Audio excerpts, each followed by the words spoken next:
Assalamualaikum warahmatullahi wabarakatuh. Waalaikumsalam warahmatullahi wabarakatuh.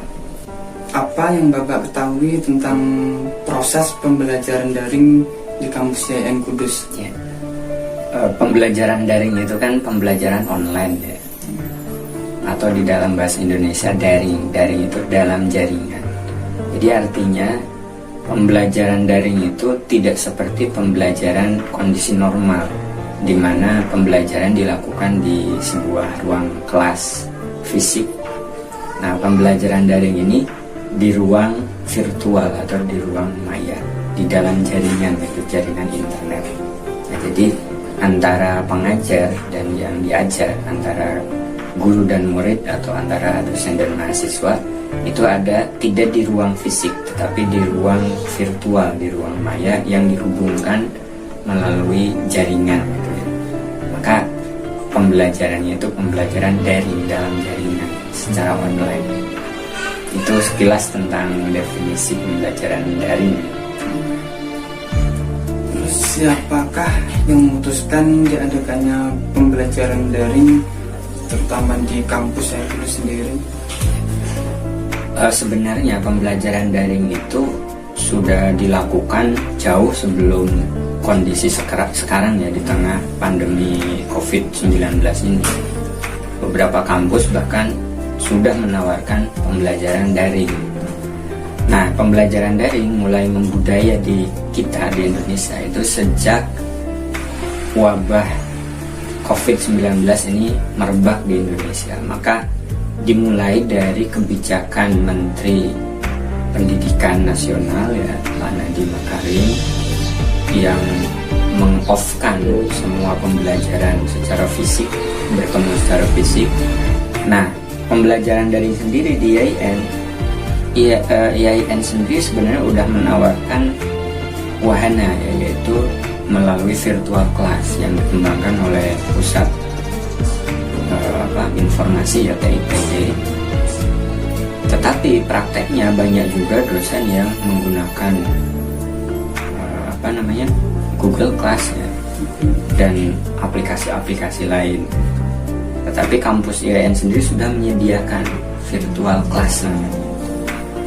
Nah, itu kalau kita melihat kebijakan dan sejak kapan.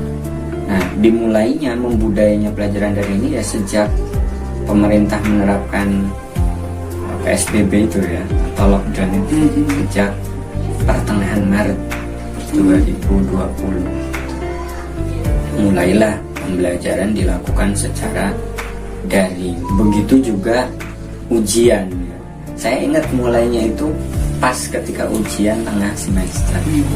Jadi kebijakan pimpinan IAIN waktu itu ujian tengah semester tidak dilakukan di kelas, tapi dilakukan secara daring. Nah, kalau saya dulu UTS lewat virtual class tadi, tapi banyak juga dosen yang sederhana ya, menggunakan aplikasi yang sangat sederhana, yaitu WA.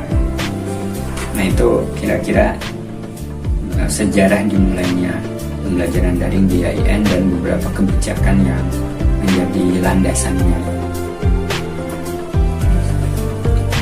Di manakah mahasiswa dan dosen melaksanakan proses pembelajaran daring, terutama di kampus yang sendiri?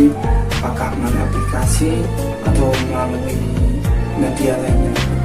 Ya, itu tadi ya, kebanyakan dosen dan juga keinginan mahasiswa itu mereka inginnya pembelajaran daring dilaksanakan dengan mudah, simple gitu. Maka banyak yang menggunakan WA, aplikasi WhatsApp itu ya, karena simple, mudah ya. Tapi ada juga dosen yang seperti saya melaksanakan lewat virtual class. Nah, karena virtual class ini dulu belum ada layanan chat ya, atau komunikasi antara dosen mahasiswa, maka materinya saya simpan di virtual class, mahasiswa mengakses, kemudian pertanyaan dan sebagainya tetap lewat WA. Tapi ada juga yang menggunakan Zoom ya. Ada yang menggunakan Google Meet, ada yang menggunakan Zoom. Tapi kendalanya Zoom ataupun Google Meet itu menyedot kuota yang cukup banyak gitu. Nah ini yang menjadi problemnya mahasiswa, banyak yang protes karena kan pertama mahasiswa kalau harus menyediakan kuota banyak untuk beberapa mata kuliah kan berat ya. Terus yang kedua mahasiswa yang tinggal di pelosok kampung kan susah mengakses sinyal. Nah maka selama ini di IAIN Kudus setahu saya ya, saya ngobrol dengan beberapa rekan dosen menggunakan yang simple yaitu lewat WA gitu. Lewat WA. Setahu saya begitu. Kalau saya konsisten di virtual class yang sudah disediakan kampus, komunikasinya menggunakan WA. Mengapa sih pihak kampus lebih menetapkan proses belajar mengajar secara daring dibandingkan melalui pembelajaran lainnya? Selama pandemi COVID-19 ini kan memang kebijakan pemerintah lewat Menteri Pendidikan, Menteri Agama kan meng-off-kan semua kegiatan pembelajaran. Ini untuk menangkal merebaknya virus corona itu. Nah, jadi sebenarnya kenapa pemerintah menetapkan pembelajaran dari ini alasannya kalau kita sedang mengalami pandemi COVID-19, kemudian ada kebijakan dari atas gitu, di mana kampus harus mengikuti kebijakan Menteri Agama ya terutama ya, karena kita di bawah naungan Kementerian Agama. Jadi ini alasan kenapanya gitu. Tapi sebelum munculnya COVID-19, beberapa kampus itu sebagian udah ada yang menerapkan pembelajaran dari kelas virtual gitu ya, kelas jauh gitu. Padahal kondisi normal, tapi sudah ada yang melakukan. Nah tujuannya apa? Ya tujuannya mengikuti ini ya, perkembangan zaman. Sekarang kan teknologi informasi, sehingga orang yang ingin belajar tapi punya keterbatasan waktu atau keterbatasan tidak bisa datang gitu kan, bisa melalui daring. Apalagi di dunia pesantren ya, sekarang kan sebelum COVID-19 itu kiai-kiai di pesantren udah mulai melakukan pengajian secara virtual lewat dari salah satunya itu ngaji Ihya Ulumuddin Gus Ulil Absar Abdallah ya. Selain Gus Mus juga ngaji tafsir Al-Ibris itu secara daring. Itu sebenarnya untuk memudahkan akses orang yang ingin belajar tapi nggak punya waktu kan bisa. Nah kalau kampus kita sendiri melakukan pembelajaran daring ya karena edaran dari pusat gitu untuk meliburkan mahasiswa dan mengalihkan pembelajaran ke daring untuk meminimalisir merebaknya COVID-19 itu. Bagaimana pendapat Bapak mengenai proses pembelajaran daring secara online di kampus yang kudus bagi mahasiswa dan bagi dosen? Ini kan pengalaman pertama ya.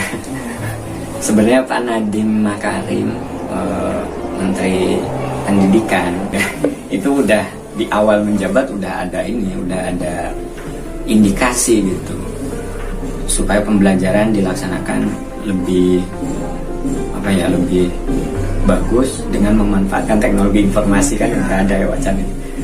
Nah, wacana Pak Nadiem itu ternyata menemukan momentumnya ketika virus corona merebak. Nah, maka dikeluarkanlah kebijakan semua kegiatan pembelajaran off ganti daring. Nah, baik di sekolah-sekolah lain maupun di IAIN Kudus sendiri itu sebenarnya pengalaman pertama dipaksa oleh situasi tanpa persiapan matang, tanpa pelatihan. Dosen gagap, saya sendiri ya termasuk gagap, kaget gitu. Apalagi mahasiswa. Yaitu ya tadi kendala kuota akses internet, kuota dan mahasiswa yang tinggal di pelosok. Tapi seiring berjalan waktu semua belajar ya, dosen belajar, mahasiswa juga belajar menyesuaikan dengan keadaan. Apalagi di tengah WFH ini ya, kebijakan bekerja dari rumah, itu ternyata banyak seminar-seminar online kan. Nah, di antara beberapa tema seminar itu ada yang menawarkan bagaimana melaksanakan pembelajaran secara daring. Nah dari situ termasuk saya belajar, oh ternyata begini. Jadi sebenarnya pelaksanaan masih gagal, tapi insya Allah seiring berjalan waktu, belajar dari pengalaman, ya, insya Allah nanti akan ditingkatkan kualitasnya lebih baik. Dan ini sebenarnya kondisi ini memaksa dosen ataupun mahasiswa untuk belajar, gitu. Belajar teknologi informasi. Kan sekarang eranya udah ke teknologi informasi gitu.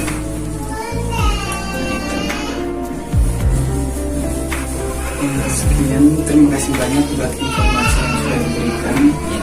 Assalamualaikum warahmatullahi wabarakatuh. Waalaikumsalam.